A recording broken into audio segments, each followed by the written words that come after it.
Back live with you, dominating our conversation today, of course, the energy crisis. We hear of politicians, civil society, business taking the matter to court, but we also hear of the civil society movement. Hashtag Stand Up South Africa, that is planning a demonstration at Eskom headquarters, that's Megawatt Park. That's the head offices in Sunninghill here in Johannesburg. This will be happening on the 2nd of February. The movement says loadshedding is crippling businesses and affecting the mental health of South Africans. And the organizer and spokesperson for hashtag Stand Up South Africa movement, Khustaz Mtwentwe, is joining us now in the studio. Good to have you, and thank you very much for your time when you were listening to those stories from those entrepreneurs. Yeah. It's not anecdotal, it's reality. Entrepreneurs are being affected by load shedding. Their businesses are being affected. They are having to make plans. They're having to use money. They're having to sometimes even lose clients because, service is affected in such a manner. What fight are you taking to Megawatt Park? Thank you so much, Thabo, for inviting me here. And good evening to you and to the viewers. When I listen to this gentleman, and my heart bleeds, because their stories are the stories of many businessmen in the country. This is the story that we've been ongoing for 15 years. We are fed up now.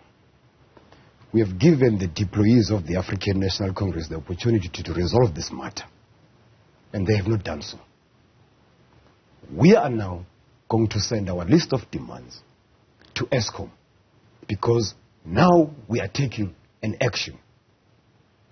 The deployees of the African National Congress, the only thing they're good at is to talk. They've been talking for 15 years. Now we have a list of our demands that come straight from the people. Yeah. So our people have given us demands to send them to Eskom. Okay. These are their grievances. So we will send them to Eskom. And if Eskom thinks that South Africans are still the same, who are going to make a plan, I'm here to tell them that now we're going to make our own plans. Right. If they do not respond, we are going to the union buildings. Right. For now, we are speaking, saying to them, we do not want this increase of 18%, and we reject it. Okay. And we are not going to pay it. Yeah. So that's why they're taking the message to Eskom. In your statement, you're saying hashtag Stand Up South Africa is taking the fight. Now, fight maybe is a strong word. It's a battle that you're taking on. But ultimately, in any fight, in any battle, the objective is to come out victorious. What does this victory look like for you? What do you see in this victory? You're saying reliable and affordable supply of electricity. What does that look like? Well, our people want uninterrupted supply of power. That's one. They don't want to pay 18%. So the victory here is very simple. The energy regulator that has imposed this 18%, they must scrap it. That's the victory for us. Or, if they're willing to talk, we will talk. We are coming peacefully. And we are saying to them that we've got plans that are achievable. And our win is the win of a South African citizen. Yeah. So, we are going there to say to them, we're not taking this 18%, and they must be scrapped, replace it with something else. We're willing to talk. Yeah. At the same time, we are saying that we want electricity power to be there. Because these power stations, by the way, there's always a 14,000 megawatts power that's always a flight. True. If they drop that just below 10,000, there is no load shedding in the Republic. So, political parties met with the president. I saw a statement from one of the opposition parties, Economic Freedom Fighters, saying, even the board at Eskom is saying, in the next 24 months, it's highly unlikely that they can guarantee us a 60% energy availability factor at Eskom. So I'm asking you the question deliberately to say, in this victory, do you still see Eskom as the sole energy supplier for this country? First and foremost, that you're talking about 24 months. Where is this plan? Eskom has a responsibility to share with the public the plan. So they're just talking to us to say, within 24 months we want. But we want to see the plan with their deadlines. We haven't seen that. They're just talking. Now, when the political parties talk and say and meet and stuff like that, all we want is the fact that they must deliver. They're getting paid for their jobs. Why aren't they in this position if only to find out they're not going to give us what we want? So, for us, the victory is very simple. We want power. If they cannot, they must step aside. It's very simple. because they've given up. You see, this Eskom has given up on Eskom. Yeah. And they, even in their speech, there is no conviction. If there was a conviction, why they are not giving us a weekly update on how far is it with the maintenance of Letabo, maintenance of Matla, Duva. All they tell us, there's something broken down. So we want weekly updates from the board with a spreadsheet that says, okay, five units are broken at Letabo. Okay, unit 1 is broken. This week it is fixed.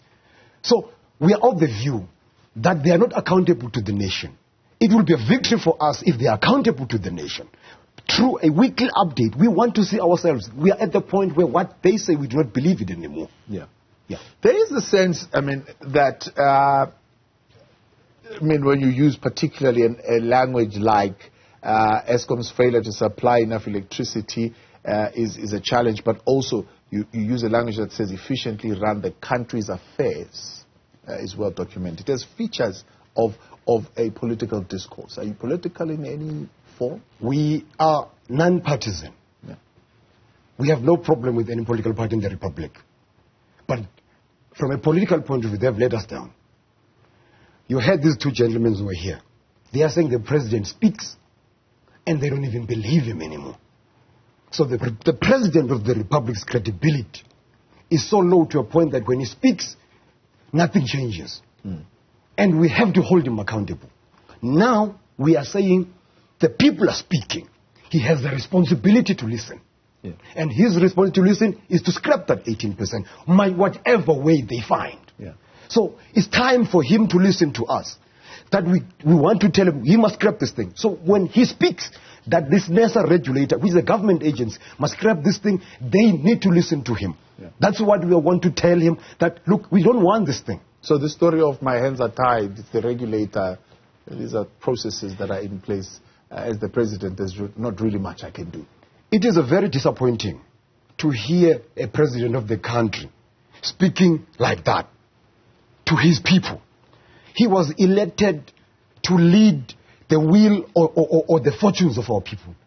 He was elected to follow the will of the people. Now he goes there and he says his hands are tied. If your hands are tied, why do you maybe just step aside? We're not calling for him to do that now. But the president's message to tell you that the hands are tied, no, we don't accept that. If your hands are tied, well, step aside. But in the meantime, we want to come to you peacefully and say, let's talk. You cannot say your hands are tied. Your hands are not tied. Yeah. The National Energy Regulator has provoked the people of South Africa. Yeah. And we are saying we're not going to pay. He's busy today with meetings of loadshedding, right? Yeah. He's not talking about the 18%. Yeah. And the people of South Africa are not going to pay the 18%. And we are not going to pay, not today, not tomorrow. So for him, it is in his best interest. It is the best interest of Eskom to stop making these requests. His best interest is to respond and says, okay, what is it that our people want? Our people don't want this thing. Then we're going to make a plan for them. Because they are provoking us right now. And we are angry and we are fed up and we are going to march. Part of the demands include something that's always being promised, I suppose, when you speak to cabinet and the things that cabinet needs to do. It's this thing of performance agreements. What type of performance agreement, what type of consequence are you calling for, especially as it relates to the executives at Eskom? You see, the executive of Eskom has got a lot of responsibilities. Let's break it down. Some of them are in charge of generation. There's an executive in charge of generation. Now, this gentleman who's in charge of generation receives coal from substandard. Okay, let's rephrase that. He receives coal that is substandard. And every month he pays the company that gives him substandard coal. Yeah. For 3-4 years, sabotages at Eskom.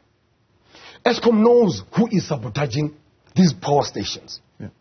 Why is it then that there is no performance agreement on that executive to say that your power fleet is underperforming, right? And yet, out of your budget, you pay this company millions a month. Yeah. So we are saying to Eskom, publish the names of these companies that are sabotaging you and sanction them. Because they are there and you know about them. Month to month. Let's give an example.